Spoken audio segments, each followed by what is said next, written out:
1/3 daripada Al-Quran, seolah-olahnya pahalanya baca surah Al-Ikhlas, qul huwallahu ahad tu seolah-olah 1/3 baca. Baca surah Al-Kafirun pula, surah Al-Kafirun, qul ya ayyuhal kafirun. Orang yang baca surah Al-Kafirun ini terelak daripada sifat syirik. Kata Nabi sallallahu alaihi wasallam, membaca surah Al-Falaq dan An-Nas mengelak daripada sihir. Maknanya satu hari kita nak elak diri kita sihir, wirid sampai subuh, qul a'udzu birabbin nas, qul a'udzu birabbil falaq, qul huwallahu ahad. Wirid. Kerana fadilatnya ada. Datang malam Jumaat pula kita baca Yasin. Huwa qalbul Quran. Jantung kepada Quran. Jantung Quran ni, berdegupnya Quran tu ibaratnya jantung Yasin itu berdegup. Al-Quran tu hidup kerana Yasin tu ibaratnya umpama. Kalau boleh ada surah-surah yang pendek yang kita hafal, surah-surah bilangan yang sederhana, seperti mana surah Al-Mulk 30 ayat. Baca 30 ayat surah Al-Mulk. Orang yang baca surah Al-Mulk ni khasiat dia jauh daripada kepayahan. Surah Al-Mulk dia surah Al-Munjiat, surah penyelamat. Penyelamat di mana? Penyelamat di dunia dan penyelamat di alam barzakh. Selamat dalam liang lahat amalan kita.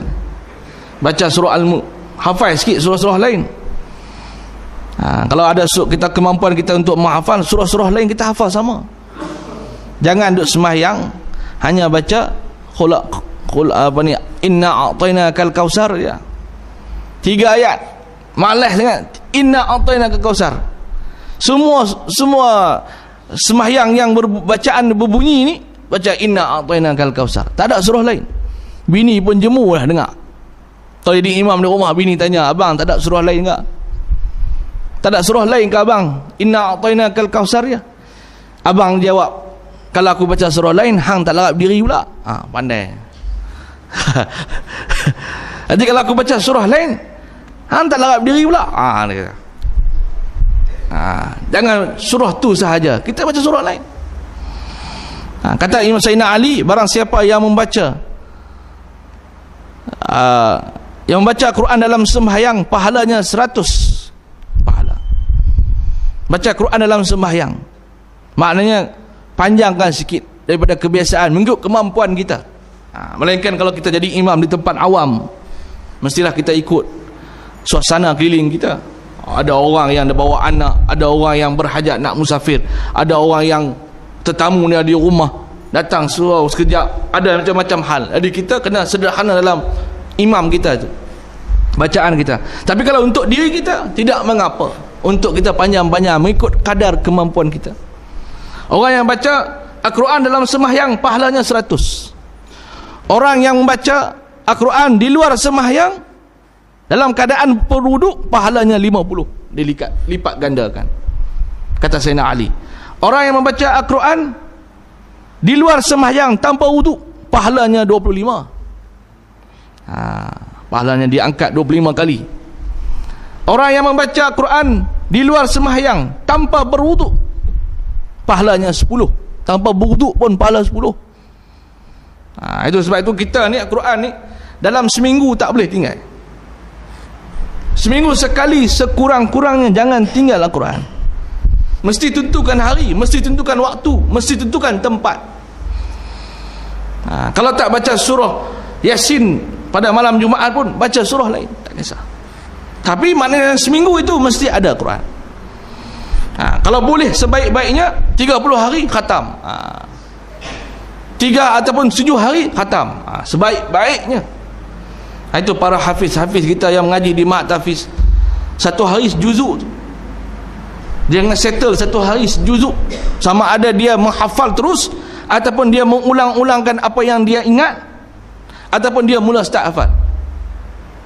Sama ada dia dah menghafal terus apa yang dia baca dalam 1 hari sejuzuk, ataupun dia ini mengulang-ulang apa yang dia sudah ingat, ataupun dia mula start hafal.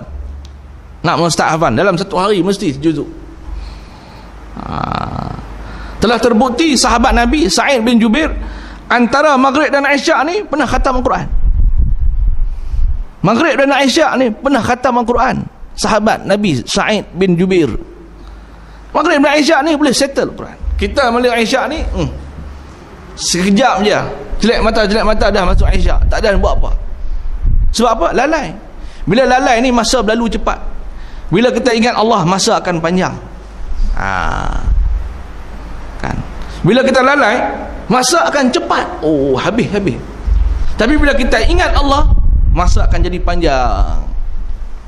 Macam saya sebut dalam kuliah Ramadan, orang yang lalai dengan masanya, dia akan rasa masa itu berlalu dengan cepat. Tapi kalau masanya diisi dengan perkara-perkara ibadat, dia akan rasa lama. Contohnya kita sembahyang 10 minit cukup lama. Tapi kalau kita berjalan kaki supermarket 10 minit, tak ada rasa apa. Sembahyang 10 minit dah lama dah. Sebab apa? Perkara yang diisi dengan ibadat memang lama, panjang masanya. Sebab realitinya di alam akhirat esok masa memang lama. Sebab ibadat ini sebahagian daripada urusan akhirat.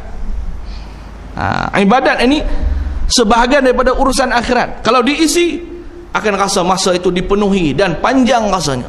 Amal. Kalau baca Quran ni, Allah, tak habis lagi ke? Tak sampai Isyak lagi dah. Kita nak berhenti dah. Isyak tak sampai lagi. Setengah jam lagi Isyak. Dah baca 3 surah dah.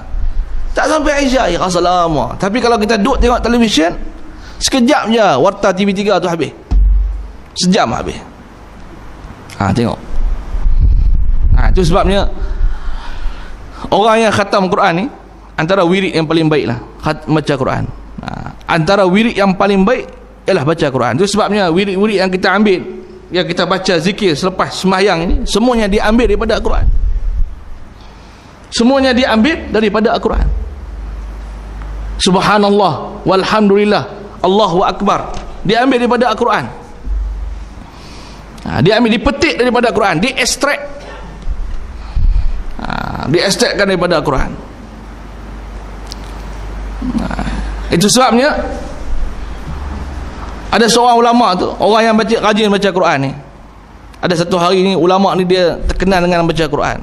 Cerita ni mungkin anda pernah cerita. Ulama ni dia rajin baca Quran. Dia rajin baca Quran, setiap 7 hari dia khatam. Satu hari ulama ni tengah baca surah Yasin. Baca surah Yasin. Baca surah Yasin sampai ayat inni lafi dhalalim mubin. Inni lafi dhalalim mubin. Masuk ayat tu, sesungguhnya aku berada dalam kesesatan yang nyata. Sampai ayat tengah surah Yasin tu ada ayat inni lafi dhalalim mubin. Orang yang baca surah Yasin selalu perasan ayat ni. Perasan tak? Kalau perasan baca lalu lah kan. Inni lafi dhalalim mubin.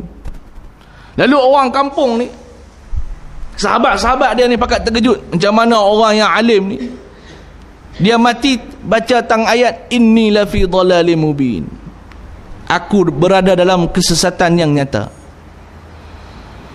Orang terkampung tertanya-tanya lah, macam mana orang alim yang rajin baca Quran 7 hari sekali khatam, 7 hari sekali khatam, tetap mati baca ayat sampai inni lafi dhalalim mubin, aku dalam sesat yang nyata.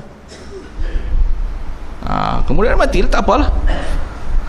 Kemudian ada orang alim seorang lagi pula dalam kampung tu, tidur satu hari, satu malam tu dia tidur, dia bermimpi bertemu dengan orang alim yang mati tu. Dia tidur malam, bermimpi bertemu dengan orang alim tu. Lalu dia tanya tanya, wahai tuan hamba, ada orang tanya, orang kampung kita pakai tanya, kenapa engkau mati sampai ayat inni lafi dhalalim mubin? Orang kata engkau ni sesat, masuk neraka ke?